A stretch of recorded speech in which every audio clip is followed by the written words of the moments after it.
আমি আপনাদের কাছে একটা প্রশ্ন করতে চাই, আপনারা কি দেখে ভোট দিয়েছিলেন? দুটো জলের কল পাবো, কি ঘর পাবো, কি রোড হবে, এই জন্য ভোট দিয়েছিলেন?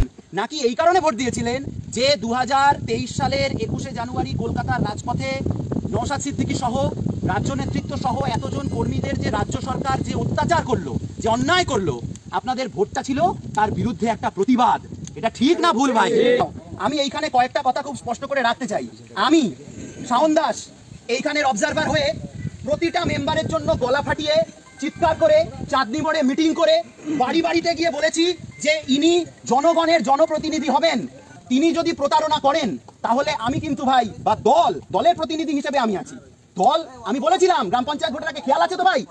আমি বলিনি এটা যে পঞ্চায়েত মেম্বার যদি জনগণের পক্ষ ছাড়ে অন্যদিকে যায়, দল মেম্বারের পক্ষ নেবে না, জনগণের পক্ষ নেবে। আমার দলের চেয়ারম্যান অন রেকর্ড বলেছেন যে আমরা রাজনীতি করতে এসেছি ক্ষমতা দখল করতে নয়, সমাজ বদল করতে। অতএব কোনো মেম্বার যদি দুর্নীতি করে, কোনো মেম্বার যদি জনগণের প্রতি বিশ্বাসঘাতকতা করে, তাহলে সেই মেম্বারকে বার করে দেব মিডিয়া ডেকে, ধাক্কা দিয়ে। পাকামো মারা হচ্ছে না। আমার এই দলটা করতে গিয়ে বিগত 3 বছর ধরে প্রচুর রক্ত গেছে, জীবন গেছে, জেল খেটেছে। আমার দলের চেয়ারম্যান সে 42 দিন জেল খেটেছে, মামার বাড়ির আবদার না কোনো। এরপর থেকে ফার্দার একজন মেম্বারও যদি দল বিরোধী কোনো আচরণ করে, মেম্বার দলের অধীনে, মেম্বার জনগণের মানে সাধারণ মানুষ তাকে ভোট দিয়েছেন, অতএব দল বিরোধী কোনো যদি কাজ করেন, আমাদের সেই মেম্বারের ভাই কোনো দরকার আছে না? আছে?